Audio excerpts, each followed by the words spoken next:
Welcome back, everybody. There's nothing worse than, that little tickle you feel in your throat when you just know you're about to get sick. Well, our guest today says you can actually keep that from ever happening again. It sounds kind of hard to believe. Dr. Raymond Francis joins us live now from Fort Lauderdale, Florida. Hi there, doctor.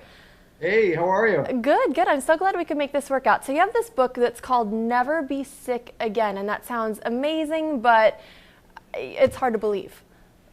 Well, it may be hard to believe because we don't experience that, but it's true. And the thing is this, here's what people need to know. The technology exists to not be sick. The information we already have is sufficient to prevent and reverse this epidemic of chronic disease that we have in America. And as you pointed out, you don't even have to have a cold. And I can tell you that I have had, in the past 26 years, I've had one cold, and I have a very good excuse for that one cold. So I'm 75 years old. I am in perfect health. I don't take any medications whatsoever. I have boundless energy. I have a clear mind. I don't have an ache or a pain in my body. I'm living proof that you can be healthy and you don't need to be sick. Now, I think I've kind of started to take it for granted that I'm going to get one cold every year, and I plan ahead for that, and I think a lot of people live like that. I can't imagine a life where you never even get a cold. So what are you doing? Well, I have to tell you, at age 48, I almost died. My death was a medical certainty, and I had to use my own knowledge of biochemistry to save my life and then to restore my health. And that's what got me interested. Almost dying really caught my interest. What I do, I changed my diet. I changed my lifestyle. I've learned how to eat good food. I take very high quality supplements. In fact, I now make my own supplements and sell them, very, very high quality.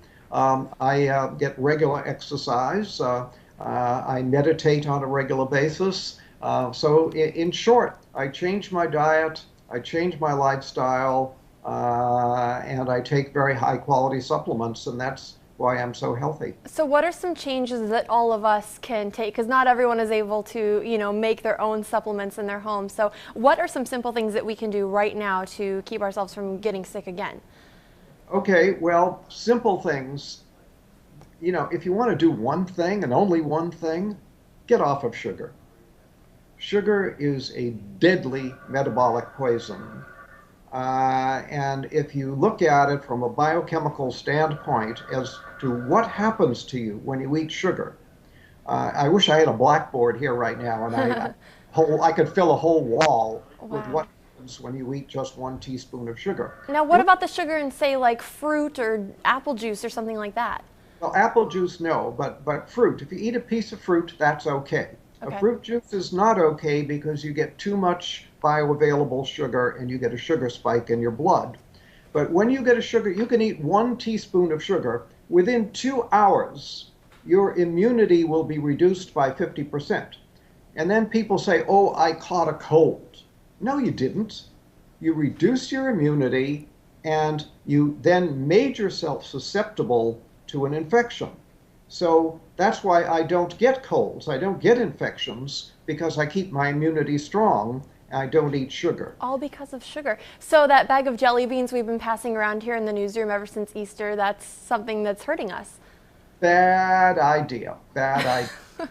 Yeah, you don't want to do that. Sugar, as I say, is a deadly metabolic poison. And what I mean by that is that it screws up all of your biochemistry.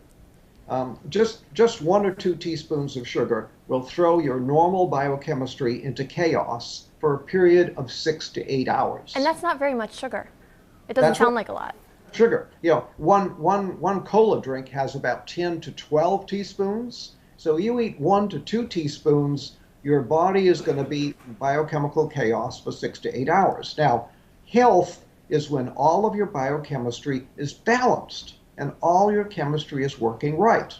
When you eat sugar, you throw that balance out for 6 to 8 hours. So if you eat sugar in the morning, put some sugar in your coffee or have a breakfast cereal with a contained sugar, and then have more sugar at lunch and more sugar in the evening, guess what?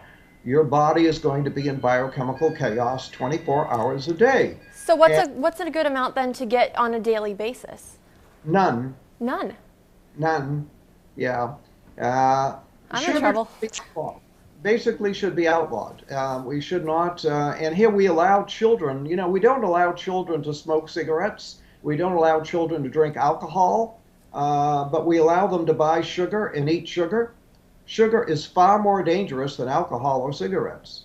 Really? Yeah, I was going to ask you, what do parents need to do? Because you're going to have a hard time convincing your child who wants candy right now that that's not good for them.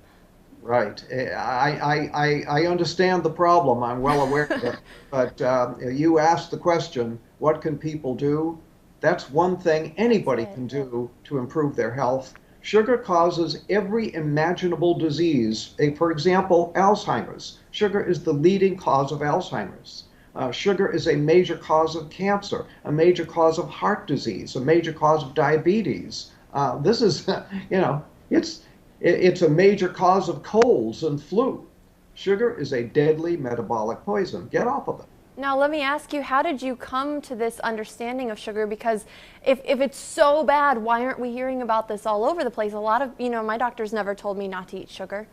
Yeah, well, nobody ever told your doctor, and your doctor is not doing the research to find out. And the sugar industry spends so much money on campaign contributions to members of Congress that sugar is actually subsidized in America. It should be outlawed, and it's subsidized.